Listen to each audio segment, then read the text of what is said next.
नमस्कार मित्रांनो, आजच्या व्हिडिओमध्ये आपण काही घेऊन आलो आहोत खास. थंबनेलवरून आपल्याला समजलंच असेल.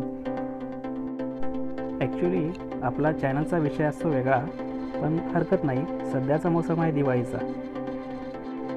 सर्वांच्या घरातून असा फराळाचा खमंग वास येत असेल आणि चिमुकल्या मुलांना ऑलमोस्ट सुट्टी पडलेलीच आहे.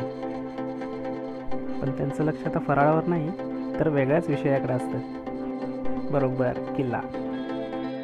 दिवाळी म्हणलं की किल्ला आलाच आणि किल्ल्याशिवाय दिवाळी शक्यच नाही. तर चला चिमुकल्यांना काही टिप्स देऊया आणि थोडी मदत करूया.